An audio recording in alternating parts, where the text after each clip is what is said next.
Pour discuter des obligations des marchés émergents, je reçois Daniel Tassendine de Nutrimenta Finance and Investments.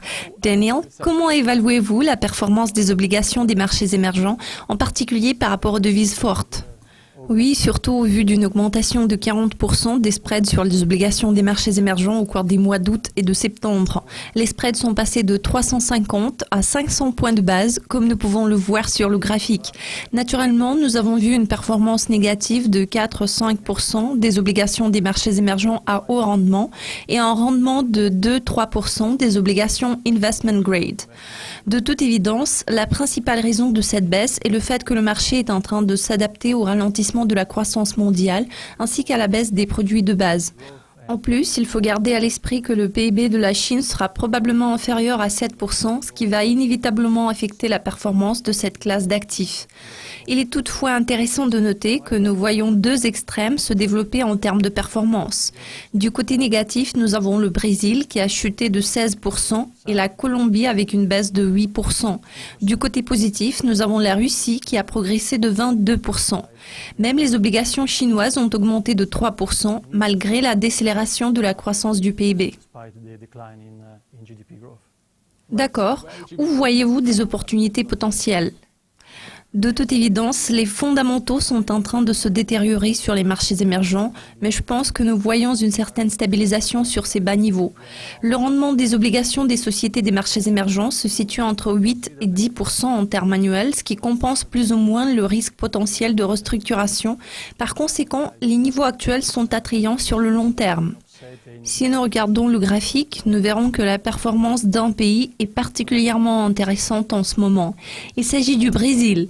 Le Brésil, comme je l'ai mentionné plus tôt, a montré la pire performance l'année dernière. Souvenons-nous de ce qui est arrivé à la Russie l'année dernière. D'abord, nous avons observé une augmentation des spreads en Russie et aujourd'hui, nous voyons la même chose au Brésil. Et puis, la Russie a montré la meilleure performance en 2015. Nous croyons que le Brésil a toutes les chances de suivre le même modèle en 2016, principalement parce que ce pays est passé à un taux de change flottant qui lui a permis de s'adapter à la baisse des prix des produits de base.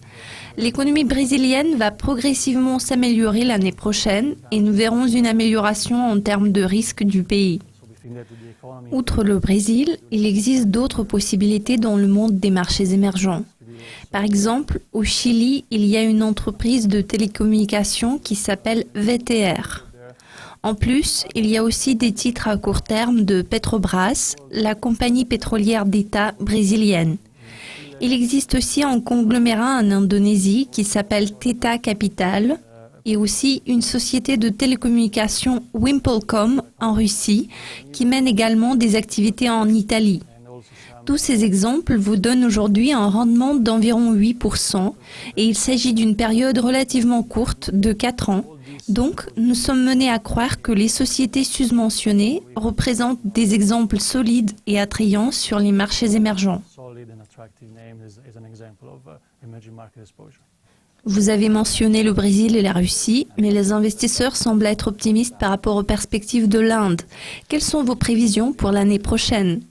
En ce qui concerne les obligations en devises fortes, je ne pense pas que l'Inde soit très attrayante en ce moment, car la plupart des entreprises locales génèrent un rendement entre 2 et 4%, sauf peut-être une ou deux compagnies de métaux, telles que Vedanta, qui ont affaire aux matières premières.